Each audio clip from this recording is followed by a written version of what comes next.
लेकिन ठाकुर जी मन में ये सोच रहे हैं कि ये ब्रजवासी मोह प्रणाम ना करेंगे। मैं चाहे इन तक कितना कह लूं, मैं जय जय हूं, मैं भगवान हूं, मोह प्रणाम कर लो, मोह वंदन कर लो, जब मोह प्रणाम ना करेंगे।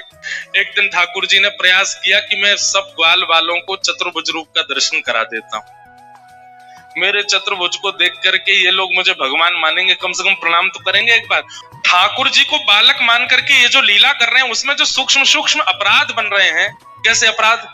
अब मधुमंगल ठाकुर जी की चोटी पकड़ लेता है, बोल लाला तुम रोज घोड़ा बनावे, आज तू बन। और ठाकुर जी घोड़ा बन जाए, मधुमंगल ऊपर चढ़ जाए। अब ये सूक्ष्म अपराध है ना, ठाकुर जी को आप घोड़ा बना के घूम रहे हो। लेकिन ये तो ब्रजवासी हैं, ये लाला को परमात्मा थोड़ी माने। तो ठाकुर जी ने मन में विचार किया, ये छोटे छोटे इनसे जो अपराध बनते हैं उनकी निवृत्ति के लिए अगर ये मुझे प्रणाम कर लेंगे मन से तो इनके सारे अपराध दूर हो जाएंगे। तो ठाकुर जी ने एक दिन विचार किया और सबरे सखा इकट्ठे किए, बोले सुनो मैं जय जय हूं। ब्रजवासी बोले लाला तू देख या बात मत करे कर, चाहे तेरा जो मन करे वो कर ले कर, लेकिन तू जय जय या बात मत कह कर। ठाकुर जी बोले एक रूप दिखाऊं अपना? बोले दिखाओ। इतने में ठाकुर जी ने दो भुजा और प्रकट कर ली, शंख चक्र गदा पद्म धारण कर ली और धारण करके दर्शन कराए। जैसे चतुर्भुज रूप में दर्शन कराए, पहले तो ब्रजवासी आंख खोल करके देखने लगे, मुंह खुले रह गए, आंख खुली रह गई। ठाकुर जी को लगी अब ये मुंह को प्रणाम करेंगे। इतने में ही सब ग्वाल बाल थोड़ी देर बाद बोले लाला जे दो भुजा कहां से लेके आयो तू, हमें बता दे दुकान को नाम। ठाकुर जी बोले ले दुकान को नाम पूछ रहे हैं। लाला इस सुदर्शन चक्र बहुत जोर को लेंगे, मुंह बता दे मैं घुमाऊंगा या को।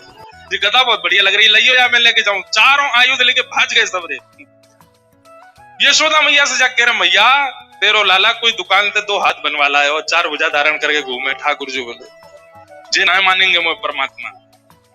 तब ठाकुर जी ने विचार किया ऐसा क्या करें कि एक बार मेरी आराधना तो कर लें। तब ठाकुर जी ने सोचा कि श्री गिरिराज मेरा रूप है, अगर उनकी आराधना करवा लूंगा, उनकी पूजा करवा दूंगा तो मेरी पूजा का फल इनको प्राप्त हो जाएगा। और श्री ठाकुर जी ने फिर ये योजना बनाई और ब्रजवासियों से जाकर के कहा भैया चलो गिरी पूजेंगे। और अब सब गिरिराज जी पूजवे के काजे पहुंचे। 56 भोग लेकर के, अन्नकूट की सामग्री लेकर के सब लोग पहुंचे, वहां जाके गिरिराज जी को पूजन किया। और वहां श्री गोवर्धन रूप धारण करके ठाकुर जी जैसे प्रकट भये, प्रकट है करके लाओ ब्रजवासियों भोग, सब ब्रजवासी से मांगने लगे एक रूप से गिरिवर पूजे, एक रूप पुजवावे। एक रूप से तो ठाकुर जी पुजारी बने हैं और एक रूप से ठाकुर जी बने हैं। कितनी सुंदर स्वरूप है।